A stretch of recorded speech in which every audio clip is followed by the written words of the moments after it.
Yeah, absolutely. So I grew up in Florida and went to college in Nashville, Tennessee, and moved to Rwanda in 2006 and spent about 2 years volunteering with a nonprofit organization working with street kids and with youth in Rwanda before deciding that I wanted to set up my own organization. So I actually co-founded the Akila Institute for Women, which is a college for women in the capital of Rwanda in Kigali.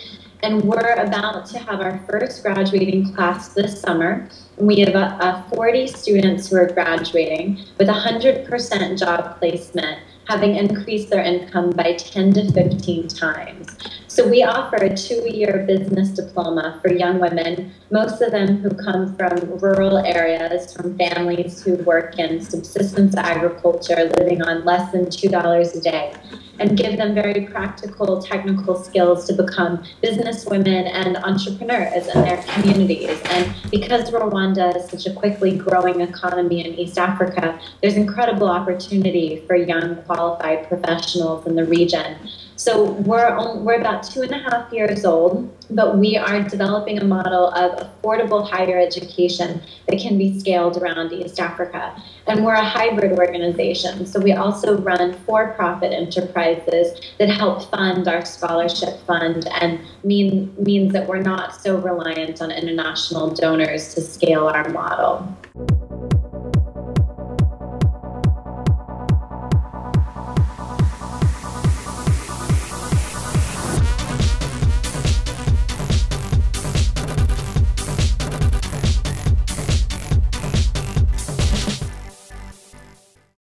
So from the social enterprise or nonprofit perspective, the way that we're structured is that we're a registered nonprofit, a 501c3 here in the States, which we got a couple years ago, and then we're a registered international nonprofit in Rwanda. So we have to report to the Rwandan government every year. We do an annual report on all of our finances in Rwanda, and then we go through an annual audit in the States with a governing board of directors here and a Rwandan advisory council in country who helps us with curriculum and academics and all that. Then for setting up a for-profit in Rwanda, it's actually incredibly easy to set up a business there. Rwanda actually won a big award from the World Bank last year about the reforms that they had implemented to ease the process of doing business in the country. So setting up a business in Rwanda is as easy as walking into a government institution, filling out the paperwork. You can have it done in an afternoon. It's incredible. It's actually faster to set up a business than a nonprofit organization. So because we're a hybrid model, we have both, but we're an international nonprofit and with locally registered businesses.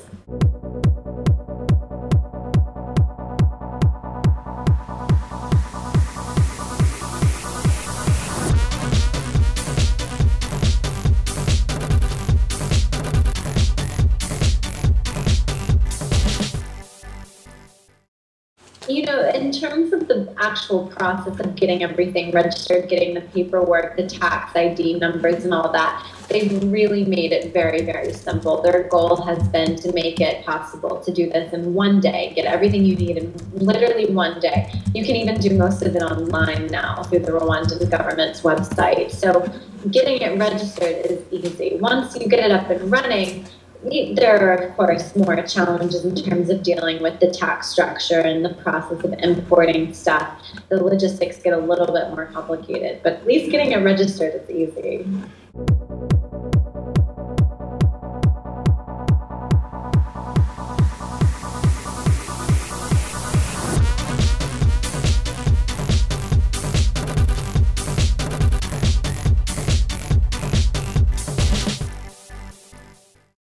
You know, I think the process of getting an organization registered, both in Rwanda and in East Africa, is pretty simple. But then all the reporting that you have to do, the re-registration every year, I mean, it is very bureaucratic. There's a lot of paperwork. And I always tell either nonprofits or for-profits that it's the same in Africa as it is in the States. You need to invest in a good lawyer and a good accountant. That's just good business practice. And rather than trying to kind of skirt around those things working in Africa, it's probably even more important to have that expertise to help you make sure that you've really done it the right way. And did you use just a local lawyer and accountant who you found? Yeah, we did. So we've got a great Rwandan lawyer and accountant who's helped us with all of our initial startup stuff. And then now we have a full-time director of finance who helps us with ongoing issues.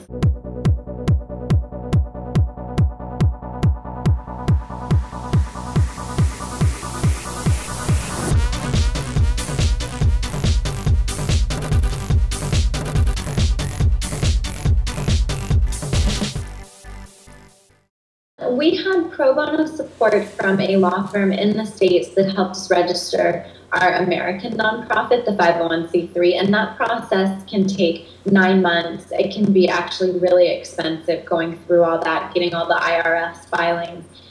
So that's always good to find a law firm that will do it pro bono. But then in Rwanda, we've paid for our services. So there have been some lawyers who've given us some small discounts, but we've paid and hired lawyers and accountants to help us.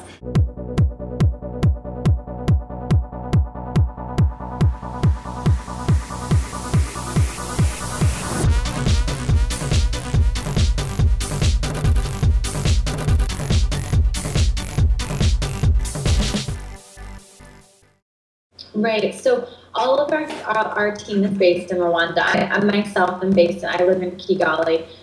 We have one person in the States who's actually my mother, who's a full-time volunteer. That's awesome. Yeah, moms are the best, especially when you're starting a nonprofit and you have no money. So literally my mom is a full-time volunteer and handles all of our logistics and our government filings and our accounting, because maintaining a nonprofit, no one told me this before starting a nonprofit, but maintaining it, doing all the reportings and the filings is incredibly time consuming. It is so much work. It really is. You need someone to help with the administration of it, especially if you're based somewhere else.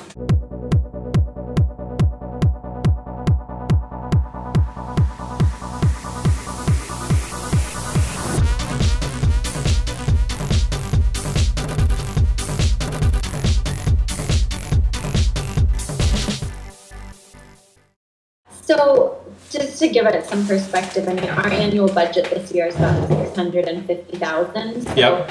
We're not huge in terms of money, but we're not a small startup, and it's definitely a full-time job for one person. And then we also have a full-time job just to do the reporting for a 501c3. Not only the reporting, but like the donor letters. We have to send out tax receipts to all of our donors. We have to do the reporting, the accounting, and then just like the logistics of everything that the U.S. office does to support the Rwanda office. And wow. So my mom is a full-time volunteer, so we've never had to spend the money on hiring U.S. staff, but right. She's a machine. She does so much. And then the rest of our faculty is in Rwanda. And in terms of who we look for, right now we have a combination of Rwandan, Ugandan, English, American, and Caribbean staff. We have one instructor who's from the Bahamas. So it's a really diverse mix of people.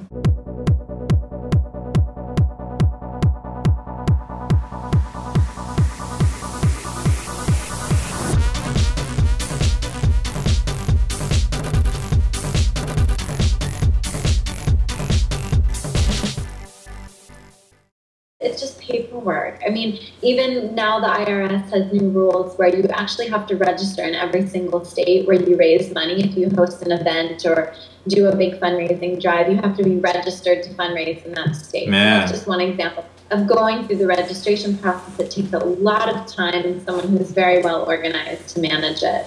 Wow, that's really good to know. I mean, that alone is almost prohibitive. I mean, do you think so for 501c3? I mean, of course you obviously did it, but it seems like it would stop a lot of people. It does. It takes a lot of work behind the scenes, a lot of administrative work.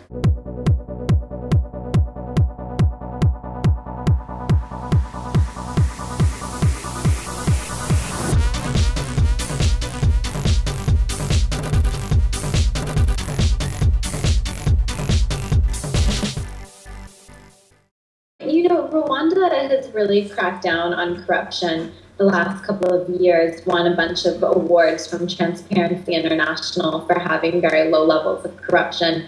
But they're surrounded by countries like Congo and Burundi and Kenya that have very high levels of corruption. So that definitely affects the regional business environment and wastes a lot of resources. But Rwanda has been really applauded for their work in eliminating corruption. So it's an easy place to work.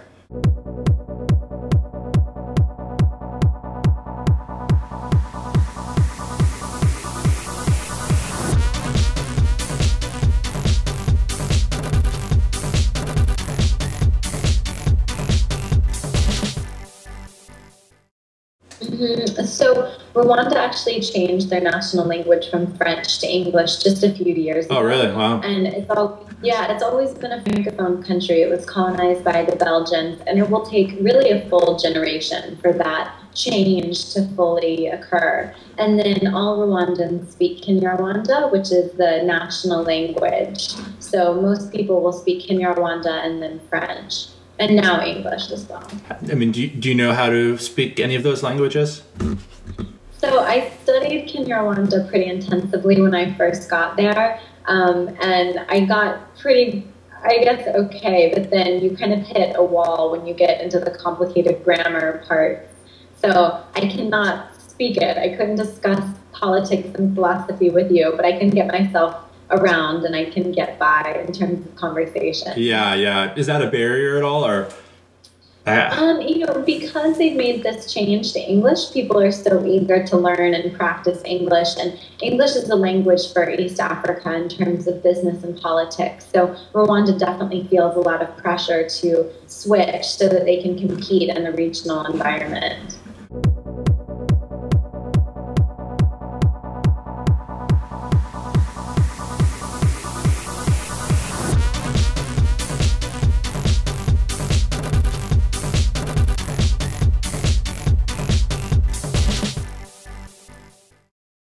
Yeah, I think that, Americans are a lot more open and expressive with their emotions and their thoughts. We're very direct. We just say it how it is. We're very straightforward, and for the most part. And I think that Rwandans and East Africans tend to be a lot more reserved. They don't wear their heart on their sleeve as much as we do. And so there's a lot more nonverbal communication. You have to kind of read between the lines. And it took me a couple of years living in Rwanda to realize that a lot of times nodding your head can mean yes and nodding your head can mean no. And you're kind of like, okay, what is it really, what are you really saying to me? And so it's just a different way of communicating. So I think culturally that's been the biggest challenge. Do you have any specific examples of, has it ever led to anything like major miscommunication, or you've always worked it out? There's a lot of times when you're in a government office and someone tells you that they can help you get a paper that you need or a signed document that you need, and they'll tell you that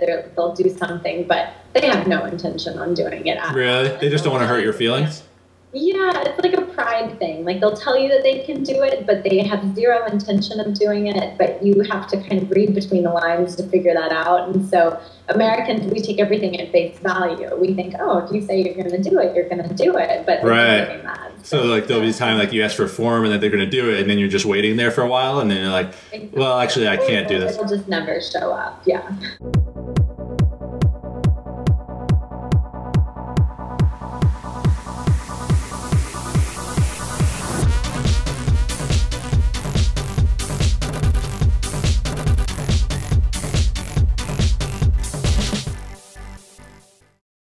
There's two sides. So I have a foot in both like the US and Rwanda, because I'm running everything on the ground in Rwanda with our executive director who, manages our teachers and students and all that. But I'm dealing with the Rwandan government and institutions, but then also dealing with fundraising in the US and managing a board of directors in the US and trying to write grants and get the resources that we need to operate. So I've kind of got this split brain syndrome in between these two different countries and two different cultures. And I think from the Rwanda perspective, to be honest, sometimes being perceived as an international organization there's definitely a mentality sometimes of, oh, the Americans are coming in and they've got lots of money, and just because they're foreigners, they've got money to spend, and it creates a difficult dynamic. And I think that perception has been developed through years and years of a big international aid system that isn't always the most effective or accountable. So that can definitely be challenging as a young white woman working in that type of environment.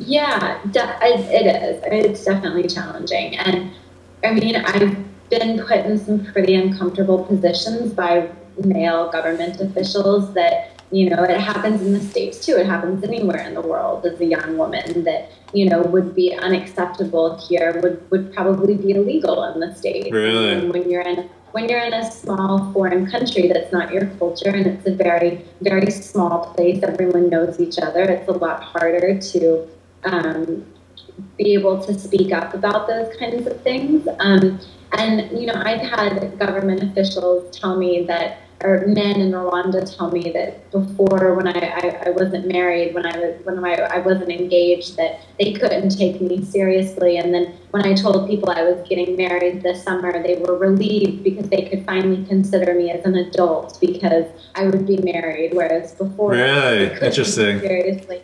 So I think there's just a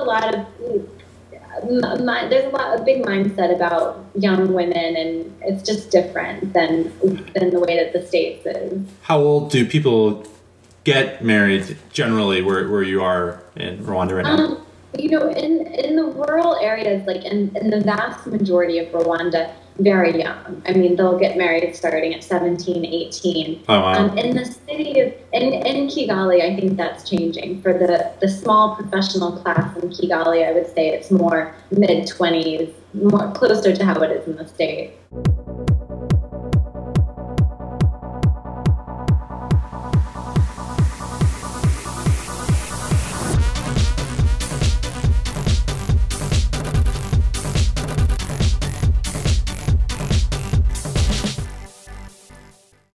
I mean, I think working in Africa, it's just very, very different working with African government institutions. And it seems to me like you have to rely a lot more on government institutions to get stuff done than you do in the States. And in the States, of course, you need your registration, you have to pay your taxes, all those things. But it seems like you can still, operate and run a business fairly independently and operate really in the private sector, whereas in East Africa, the private sector and the government are still very much almost the same in a lot of ways, and they're trying to develop and grow the private sector, but you really have to rely on the government to get stuff done, to get your permissions, to get your authorizations, just to make things happen. You have to really develop strong relationships with the relevant government institutions. So over the last 6 years living there, I've invested a lot of time in getting to know the government officials, the institutions, building relationships, building a sense of trust, and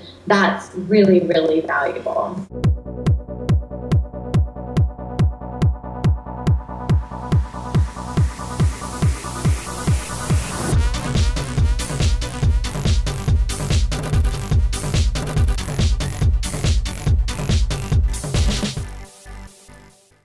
Yeah, I think that relationships are different in Africa, and people in a lot of ways spend more time with people. I mean, I've gone to a lot of dinners at government officials' houses and spending hours, looking at their photo albums and meeting their children and just sitting around and having tea. And that's really important to people. And Americans tend to be so transactional. It's all, okay, let's get this done. Right. And let's do this. And there it's just a much different pace of life, and they really want to get to know you as an individual and understand what makes you tick. And so having a patience and really genuinely investing in those relationships is critical. I mean, it's impossible to just come in, expect to get things that you need right away. I mean, especially as an entrepreneur, if you're coming in with the United Nations, maybe it's a different story, but you Right. can really genuinely invest in those relationships. And what do gaining credibility, what do you feel like have been the most important things that you project? Whether it's, hey, I'm an organization, I'm really serious, I'm going to be around for a while. That's our impact you're making, like your family. What are kind of the biggest in that culture? I think for Rwandans, they want to work with people who are there to support them and to support the Rwandan government's vision of developing their country, not Right. coming in and telling them what they need to do. Right, Coming right. in and saying, here's what we think you need to fix your country. They want partners. They want partners to come in and say, okay, we see this vision that you outlined for developing your country, rebuilding your economy after the genocide. We want to support you and help build capacity to achieve those goals. So I think that is a big reason why we've been really successful in building strong government support, because we've built our educational model really in line with the government's economic development strategy of where they want to build their industry. Right. And looking at where the gaps are in qualified professionals, where the gaps are in the workforce. And I think that the government respects that, and they understand, you're here to work alongside us, and we respect that, and that makes a big difference.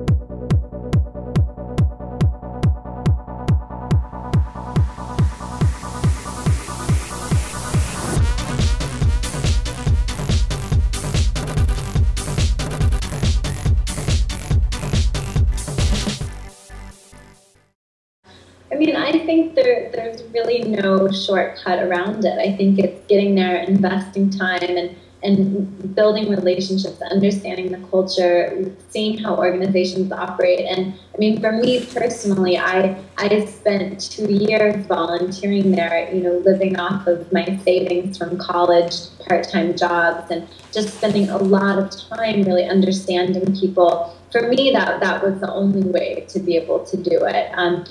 Coming in with a bigger institution or working for the American government in Rwanda, or coming in with the Peace Corps, there's many different ways to do it. But I think that in order to really genuinely understand, the only way you can do it is get boots on the ground, so to speak, and really, invest the time.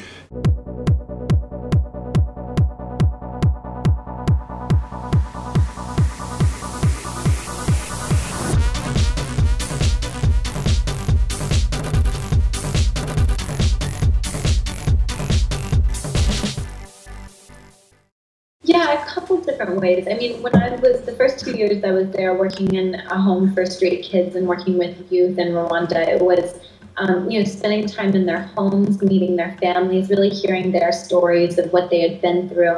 Because there's still, in any African country, I think there's a big disconnect between the government and their policy and the people in the government, and then just the regular people that live out in the countryside that, are just fighting to survive every single day. And those can be two very different worlds sometimes, and you have to understand both of them. You can't just come in and only operate at the government level and work on a policy level without understanding what it's like to just be a normal farmer, to be a normal person in Rwanda or anywhere in East Africa. So it was partially just spending time with the kids and the youth that we were working with. And then when we started developing the curriculum for Aquila, we did shadow people. I mean, I spent almost a year working with the private sector, meeting with any businessman or woman who would meet with me, cold calling people and saying, we're developing this model of business education. Will you go to lunch with me? Can I come sit in your office? Will you talk to me about the challenges that you have in your business,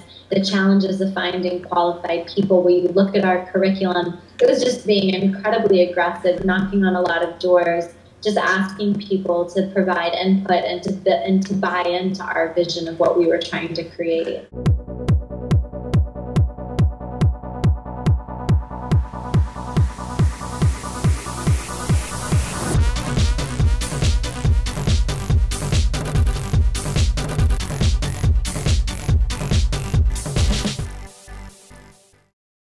that's a good question. People in Rwanda, so apart from the government, which really has been incredible, the community has been fantastic. So, I mean, just one example is we have a professional mentors program for all of our students. So every one of our second-year students gets paired with a professional mentor, a Rwandan, right now it's all women, but men are accepted too, professional women that mentor our students. And these women, Rwandan women, work in government, civil society, private sector, a whole wide range, and they spend a lot of time working with our students, mentoring them, helping support them during their time at Aquila. So that's one example. And then they help with curriculum development. We've had a couple of events, fundraisers on our campus in Kigali that the Rwandans that are our big supporters will come to.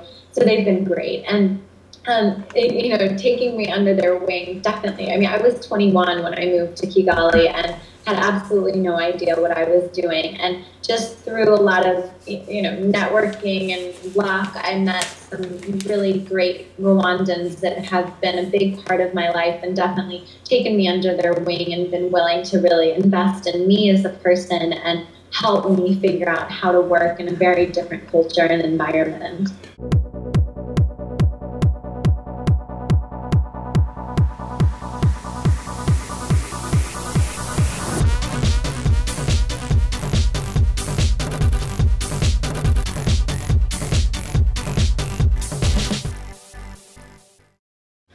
You know, I think in Rwanda, I think I'm spoiled actually working in Rwanda because I think that the Rwandan government really has made a lot of progress and streamlined the process of working there. And working in some other East African and Central African countries can be incredibly challenging, that we have the luxury of Rwanda of being able to deal with institutions that work really well that other East African countries don't have.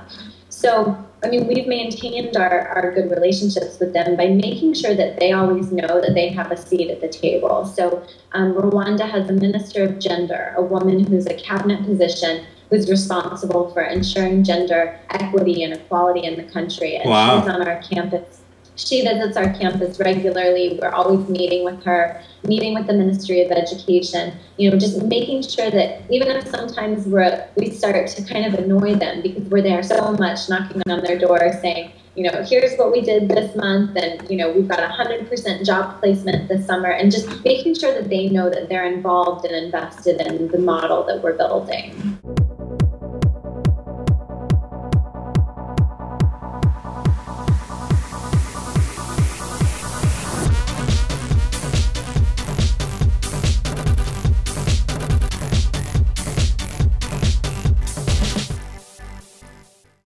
Yeah, I mean, I could answer that on so many different levels. I guess, so the first thing that I think about for that question is just like our students and their experience. Most of our students are genocide survivors.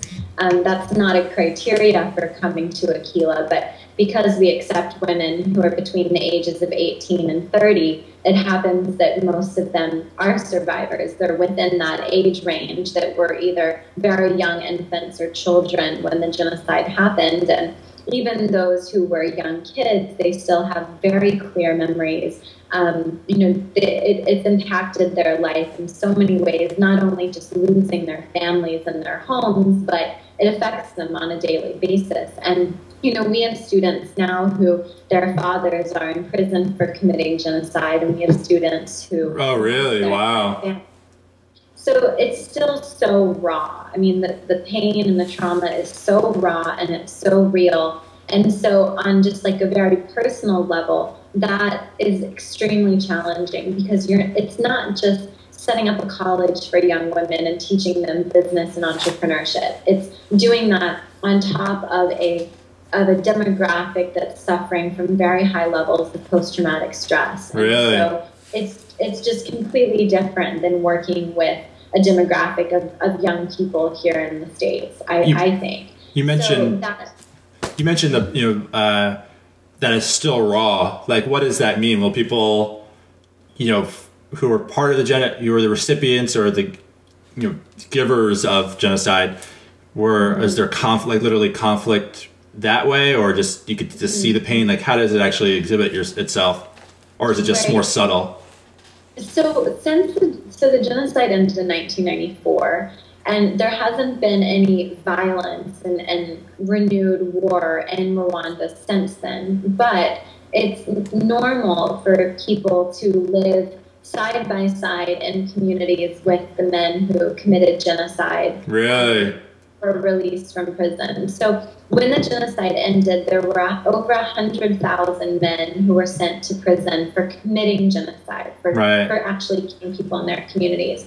And now tens of thousands of them have been released back into the community, and they've returned to the villages where they grew up and where their families lived for generations. So it's extremely common to hear about people literally living next door to the man who killed their entire family. Are you serious? And yeah, so it's that. I guess that's what I mean by it's still very raw, because people are still seeing it every single day and still feeling the aftermath of it.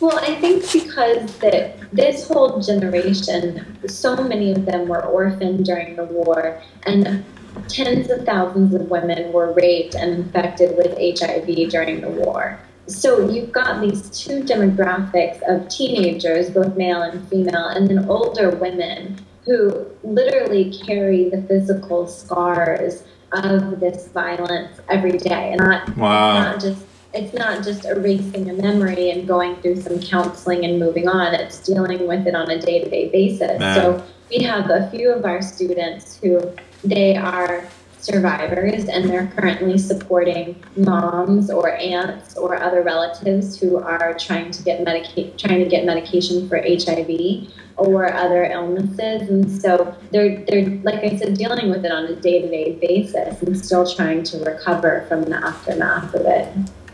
And, being around that, again, it's just something that, like, for me, what you're talking about is just completely different than anything I've ever experienced. What do you feel like you've learned about human nature? I mean, just one, to like even wrap my mind around how people can commit such terrible atrocities, especially in their own community, and then to be released back in that community. Like, what is that? How does that change your opinion on human nature? Right. Well, when I first moved to Rwanda, it was because I was so fascinated with the genocide, and I wanted to understand how something like that happens. And for me, I think my own personal theory of change, or my own logic that I've come up with for how something like that can happen, how 1 million people can be killed in 3 months, 100 days.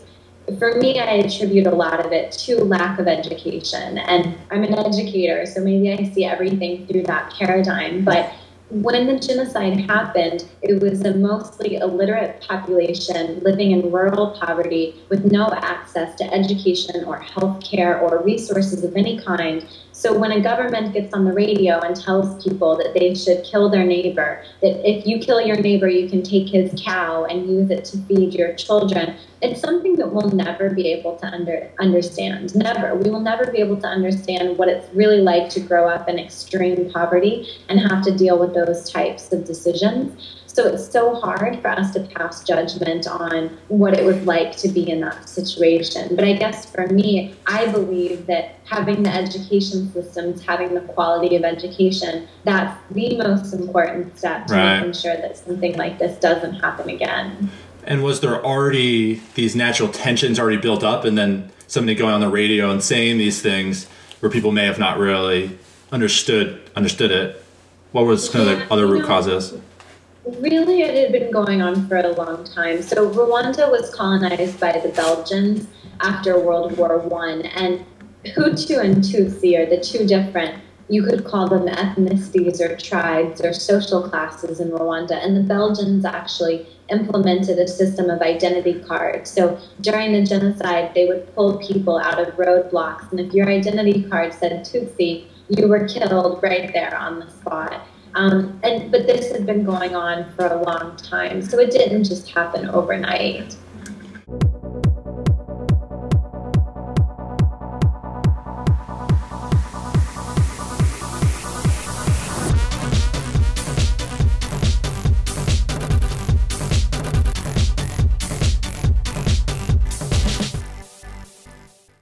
So personal challenges in Rwanda, I mean, the biggest one was the first 2 years I was living in Rwanda. I volunteered with a Rwandan organization that was running a home for street children, and we set up a nonprofit in the States to help raise money, and then decided to build a secondary school. And I came back to the States for a couple of months with my Rwandan colleague and raised a bunch of money that then was actually embezzled by my colleagues and really lost everything. You know, the money that we had raised, our local partners, the organization that I had helped build, and really just fell flat on my face in terms of what I thought that I was supposed to be doing in Rwanda, and everything just totally fell apart. And I had put so much trust and faith in the people that I was working with there, and I was very young and didn't really understand fully the culture and how to get stuff done. So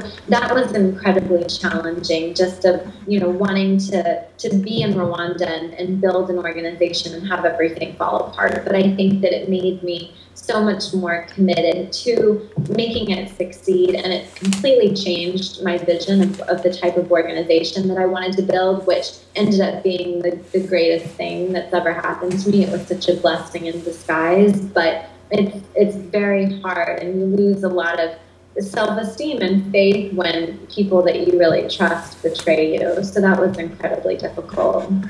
I mean, when that happened, you mentioned in a previous interview, it was $100,000, which is just an immense amount of money. And, you know, it wasn't your money in the sense that you raised it from other people. How did you even go forward with that? And, you know, did you have to literally call up each funder and tell them that the money that they saved up and, you know, gave to you was now gone? Yes. So when we first found out what had happened, I spent a couple of months in Rwanda dealing with a court case that was happening because of it, and dealing with the fallout in Rwanda, and then trying to pick up the pieces and rebuild a new organization of what would become the Akila Institute for Women. But then I did have to come back to the States for about 2 months and meet with all of our supporters and tell them what had happened, and tell them that, you know, the people that we were working with weren't trustworthy and weren't doing what we thought. And that was incredibly difficult.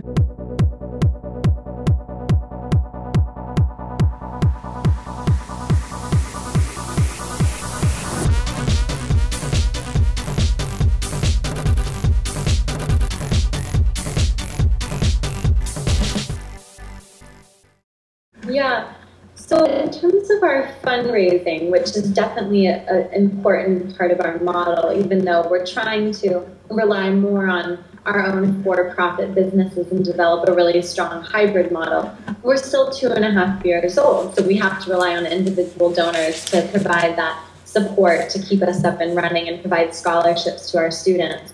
So in terms of whether people are interested in supporting international projects, I'd say yes and no, because the last couple of years, the economy being so bad in the States, I'd say that there's definitely been a shift towards an inward focus of people funding local projects, and it's completely understandable. There's a lot of need here in the States. So on one hand, I've seen a real resistance to international projects. On the other hand, I find that, you know, our core group of supporters, they're involved with Akila because they want to see an immediate impact. They don't want to necessarily give to the UN or UNICEF or a big nonprofit where they don't know where their money is going. They want to see the direct and tangible impact of their support and know the difference that they're making. And so I think that still promotes a sense of international and global giving. And how do we find them? I'd say It's really just been a word of mouth process of our supporters telling their friends, and a lot of people come over to Rwanda and meet our students and see our campus, and it's really just grown organically. And we've just now started the process of getting more institutional funding. We just got a big grant from the Packard Foundation and other institutional foundations as we start to build a track record, but that's an ongoing process.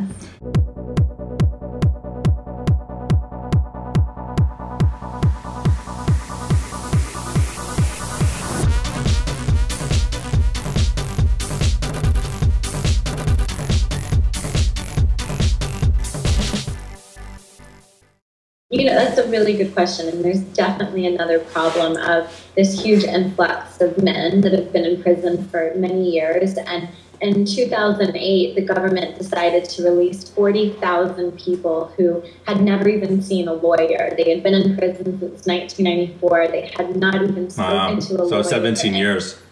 Yeah, exactly. And the government just said, we don't have the capacity to provide lawyers and to provide court cases, so we're just releasing them and letting them go back to their community. Wow. So 40,000 men, many of them who went into prison when they were 14, 15, 16 years old. They have no skills, they have no education. So there are a number of vocational programs in the country that are focused on providing, skills in carpentry and mechanics and very hands-on technical things to help them get jobs.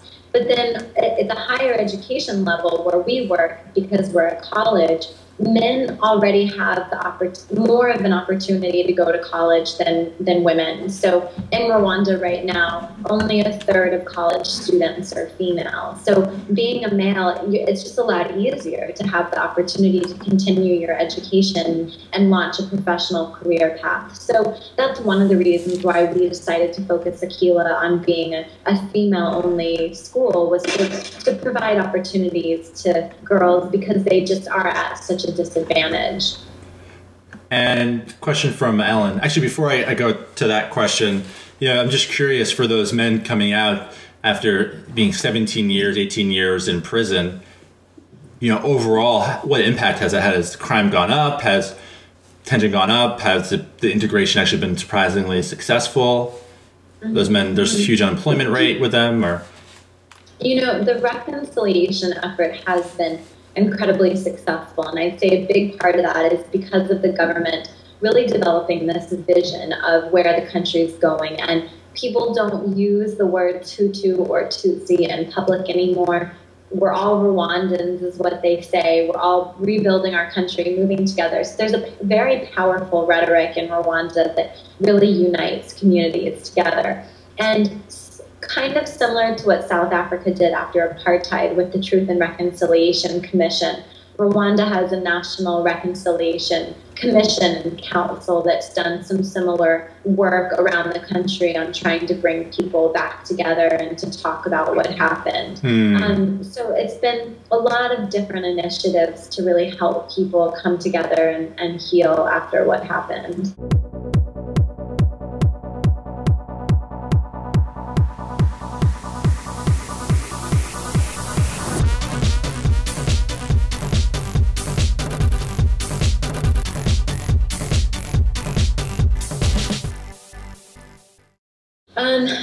I think kind of what I was saying before is really investing in relationships with government officials and just putting in the time and living in the country. And I sound like I'm saying the same thing over and over again, but I just realize more and more how important that's been. And I see a lot of Americans and other internationals coming into Rwanda and wanting to launch new initiatives or set up new organizations and want things to be done overnight, immediately. And it just doesn't happen that way. And you really do have to spend the time. So I think first and foremost is the relationships that you build, and with not only government, with community officials, and as much as possible trying to partner with existing initiatives and working together rather than trying to work kind of in an isolated bubble as your own initiative.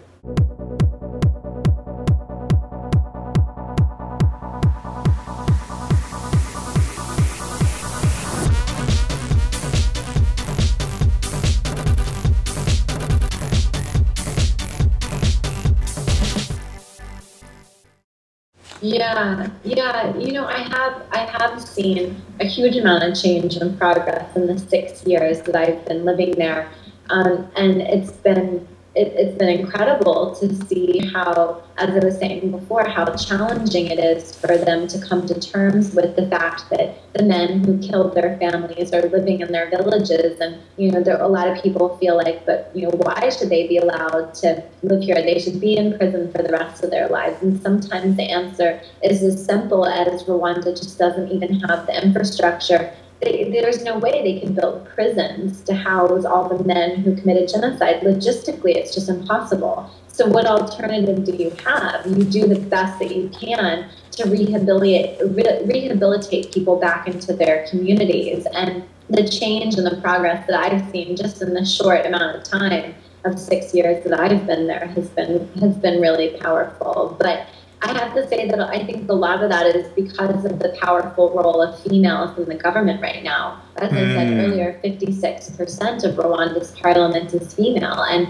there are some very influential, very powerful women in senior government positions. That means that Rwanda now has some of the most progressive laws around gender-based violence, women being able to inherit property, legal structures that don't exist anywhere else in Africa. And I think that that's had a big influence on the rest of the community.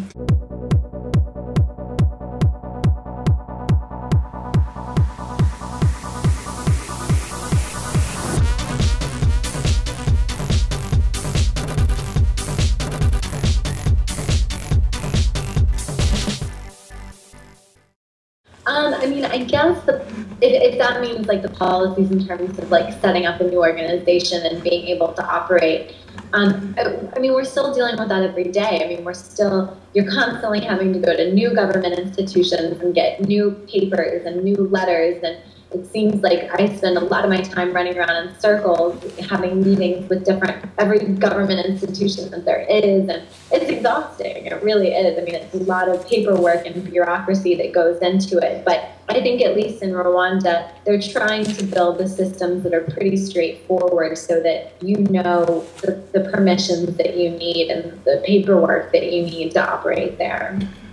And have you met many young entrepreneurs that are that are from the U.S. that are setting up similar businesses to make a difference and have really moved to the country? And I was curious if there's any sort of network or anything like that. Yeah, definitely. Not as many who are setting up for-profit businesses, which is what Rwanda really needs. There's huge opportunity, not only in like the hospitality and tourism industry, but in the business community. There's so much opportunity for people to set up businesses there now, huge demand and growth in the country. So I'd say I wish there were more Americans that were helping build businesses and help support other small and medium enterprises. But yeah, there are other Americans that are working either working for the government or the embassy, and then also setting up new organizations, but mostly nonprofit organizations, I have to say.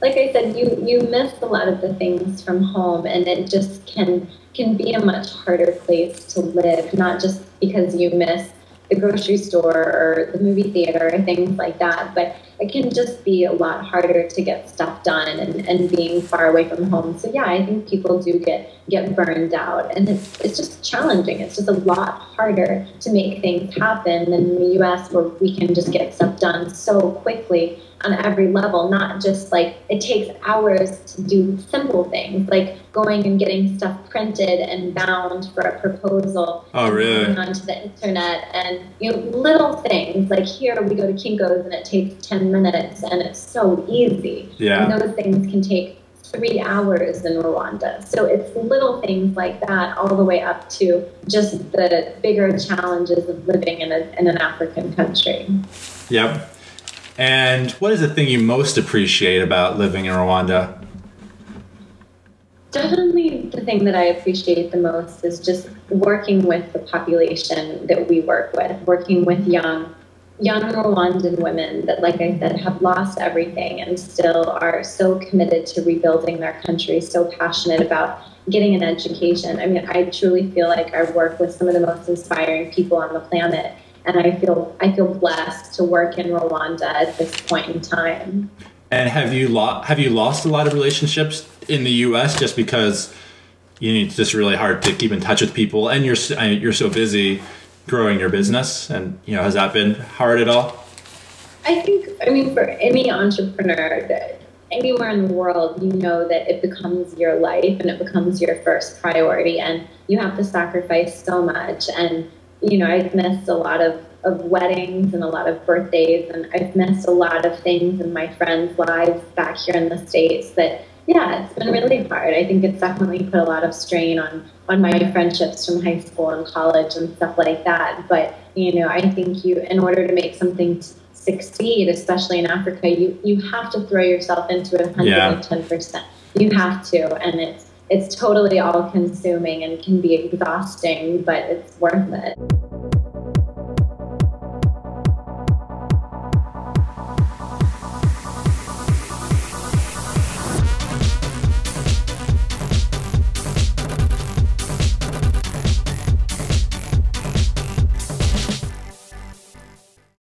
So the reason that, specifically about Aquila, that we decided to focus on a more affordable model of higher education is because of the lack of scale of education, because so few people, and especially women, can pursue higher education. So our strategy for doing that is, standardizing our curriculum and our modules and our model from our financial systems, our school values, our outcomes and assessments, and a really intense teacher training program so that we're able to ensure quality and methodology of the actual teaching, the instructional method, which is really, really important to us and is a large part of why we've had such great success in placing our students, is because of our curriculum and our teaching methodology, really encouraging leadership skills and creative thinking and problem solving. And it's a very different educational model than what currently exists in Africa, that's more focused on rote memorization and lecturing. So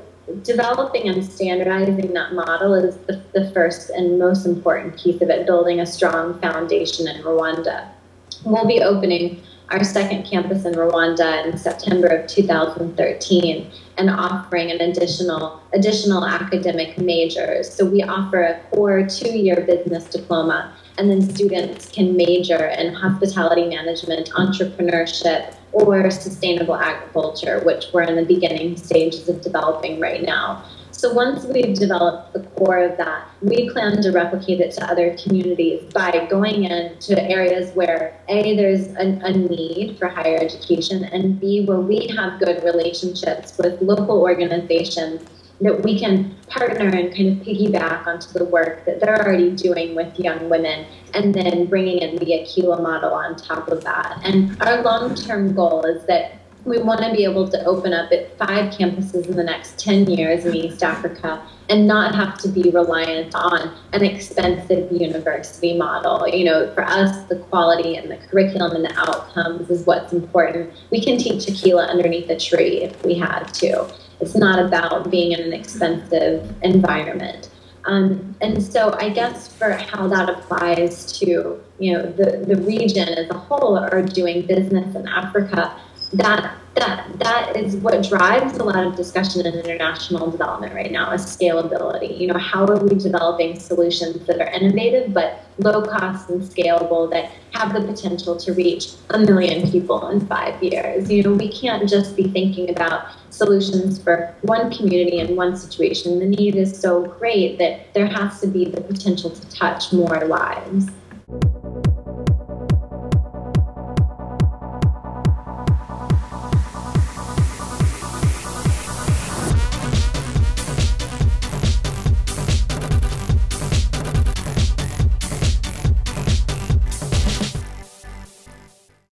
So I hope that we don't have to rely on grant dollars to scale, because I think that will take a lot longer and be a lot more work than really relying on monetizing our relationship with the private sector. So I think a big key to our success has been involving the private sector and the business community in developing our model, developing our curriculum so that they're extremely invested in the model and that we're designing programs that respond to their needs. So one of the companies that we've set up at Aquila to fund our operating costs is we've set up our own staffing company. So companies and businesses in Rwanda pay Aquila a fee for every graduate that they hire. So there's one way for us to not have to rely on international donors, but be able to put a price and monetize that relationship, the value that we're adding to the business community by providing highly qualified, trained professionals. Yeah. So that's one example. I feel like a lot of the things you're saying, they'd be great to add to any U.S. institution as well. It doesn't only apply to... yeah, exactly. So I think that's one piece of it. So that scale is actually driven by the demands of the private sector, whether that continues to grow in the hospitality and tourism industry, or in 5 years, the demand is in the health sciences industry. We want Aquila to be flexible enough that we can quickly respond to where are the needs in the workforce now. We're not just churning out graduates that have political science degrees or sociology degrees, that they're immediately moving into the workforce.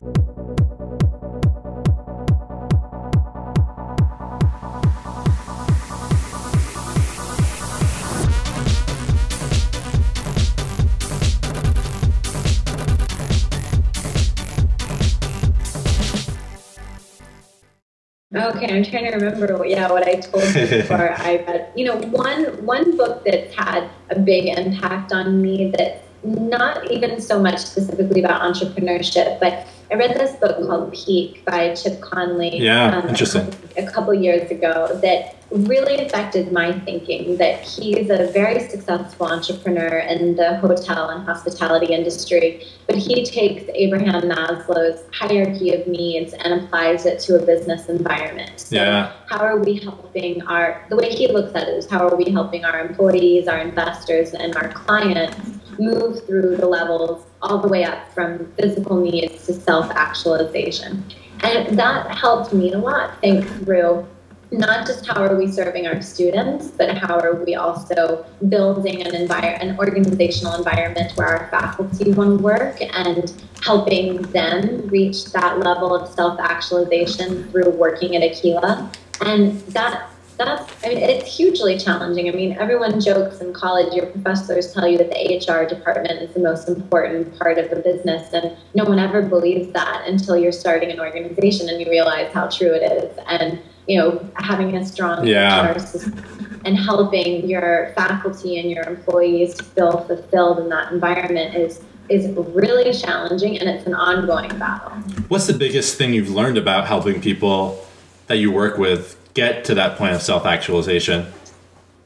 I don't think I have an answer. I think I'm still trying to figure that out. And it's challenging when you're building an organization with people from, we have people from five different countries and 3 different continents who work at Aquila right now. So everyone's coming from such a wide range of backgrounds and cultural norms and expectations, and then they're thrown together in this under-resourced, very stressful campus, and it's just a recipe for chaos. And so that's hard. I think right now we rely largely on people's passion for being part of a startup organization that's impacting the lives of young women. We're looking for team members that are so crazy passionate about education and developing a new model of education. We have to really rely on that right now, because as a startup nonprofit, we can basically offer 0 in the way of professional development.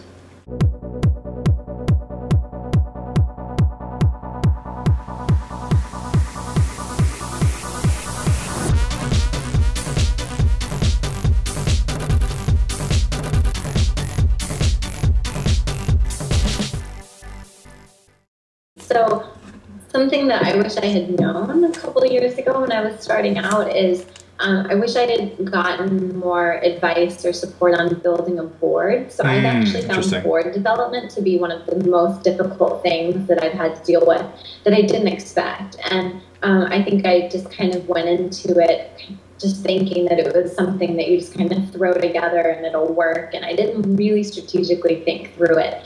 And board development has been really challenging. And I think for anyone who's setting up something new, whether it's international or not, getting really good advice and spending a lot of time strategically thinking through board development with people who've done it before and having someone really guide you through it is critical, because it's really one of those make or break things that you've got to have a really strong board that's totally behind you. But I think young entrepreneurs like us can oftentimes really use strong support from people who've done it before.